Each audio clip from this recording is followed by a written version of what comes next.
Yang ketiga diminta adalah neraca. Ini neraca. Neraca yaitu keseimbangan. Jadi neraca ini tidak sama dengan neraca saldo. Dan neraca saldo ini hanyalah meringkas hasil saldo-saldo akhir dari perhitungan dari buku besar. Sedangkan kalau neraca itu adalah posisi keuangan antara aktiva dan pasiva. Pasiva itu terdiri dari kewajiban dan ekuitas. Nah, aktiva lancar itu kita bisa lihat dari neraca saldo, akun-akun yang masuk pada aktiva lancar adalah ini.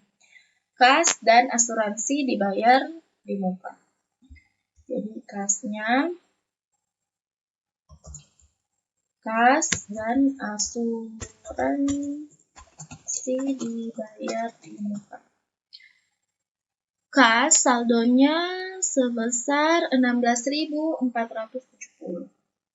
16.470. Asuransi dibayar di muka 1.480.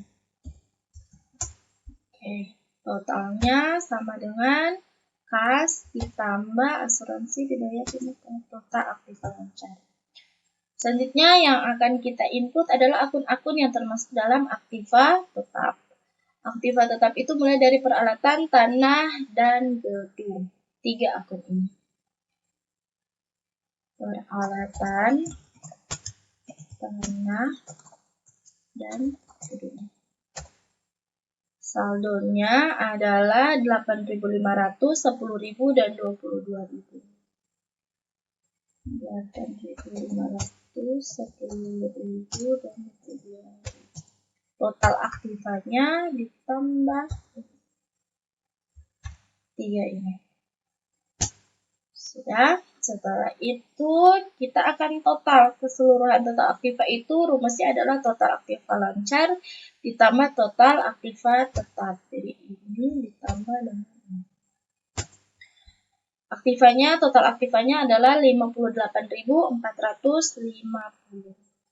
Kita akan lihat apakah ini sama dengan di sisi pasiva. Oke. Sisi pasiva itu terdiri dari kewajiban dan ekuitas. Jadi kewajiban itu kita bisa lihat di neraca saldo, yang masuk dalam komponen kewajiban adalah hutang. Hutangnya adalah 0.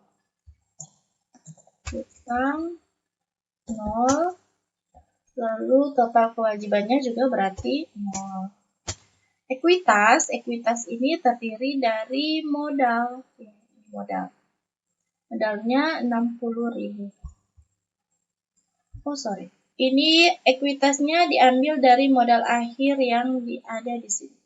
58.450. Modal 58.450. Total ekuitasnya berarti 58.450. Nah, ini total kewajiban dan ekuitasnya, berarti rumusnya total ekuitas ditambah dengan total kewajiban. Hasilnya adalah 58.450. Ini juga sama, 58.450. Artinya ini sudah balance, sudah sama, sudah benar.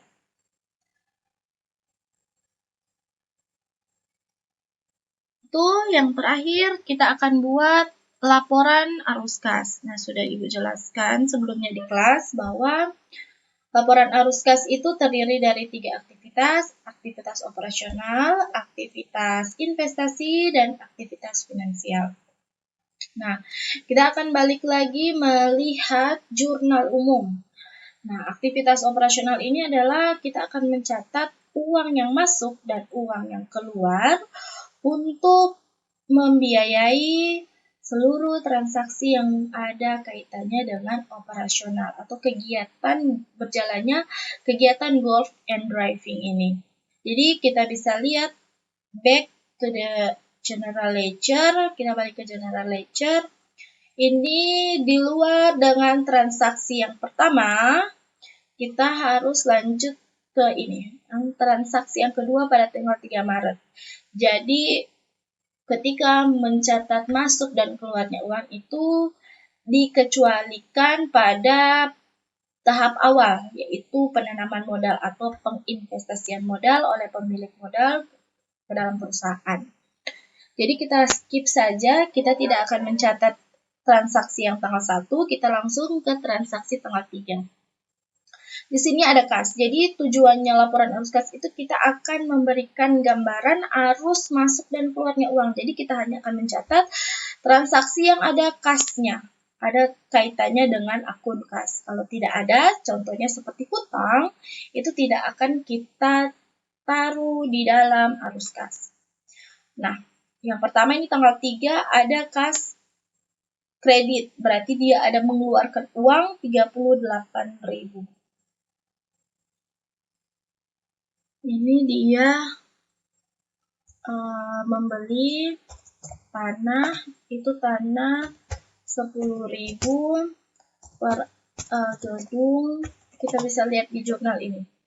Gedung 22.000 dan peralatannya 6.000. Ini semuanya kasnya keluar.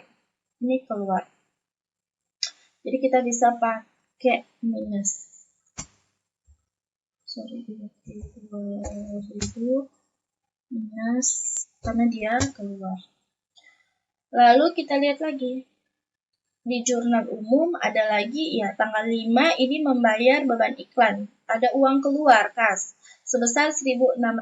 Kita taruh lagi beban iklan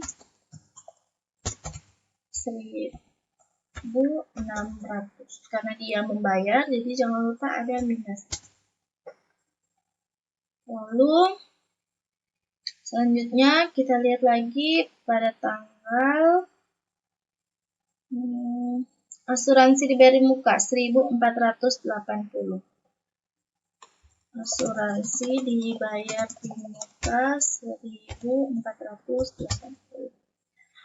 Lalu kita lihat lagi asuransi dibayar muka. Nah, ini ada kas masuk.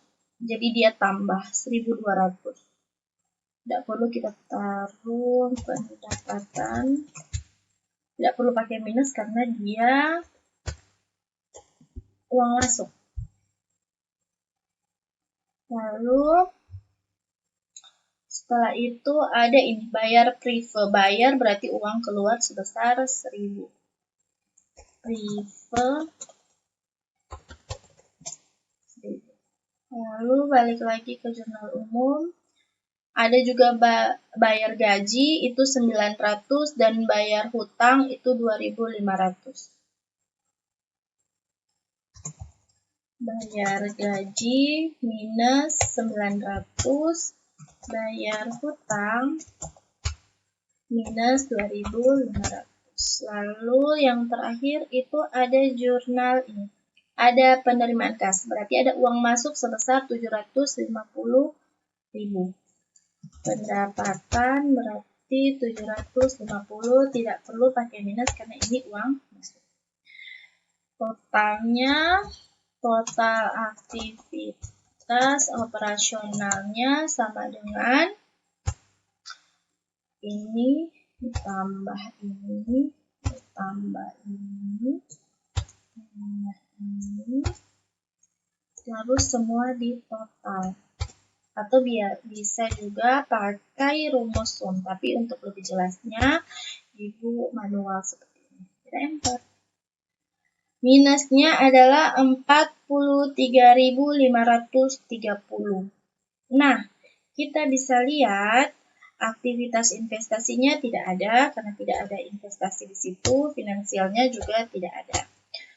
Kas awalnya pada tanggal 1 Maret itu 1 Maret itu dia kas awalnya kita bisa lihat di buku besar. 1 Maret itu 60.000 saldo kasnya. 60.000. Sedangkan kas per 31 Maretnya adalah ini, 43.530. Total seluruh aktivitas sama dengan ini ditambah ketiga aktivitasnya. Ini 43530. Bila tidak menguntungkan, itu kasih space. Oke. Ini saldo awalnya 60.000, saldo akhirnya saldo per 31 Maret ini adalah 43.530. Nah, kas akhirnya untuk membuktikan apakah benar ini di neraca ini 16.470 atau tidak, kita perlu buat laporan arus kas ini. Rumusnya adalah ini kas awal ditambah minus 43.530. Jadi hukum matematikanya apabila ditambah itu bertemu dengan minus, berarti itu dikali minus, artinya yang kita gunakan adalah minus. Berarti ini tambah 60.000 tambah minus 43.530 sama artinya dengan 60.000 dikurangi 43.530.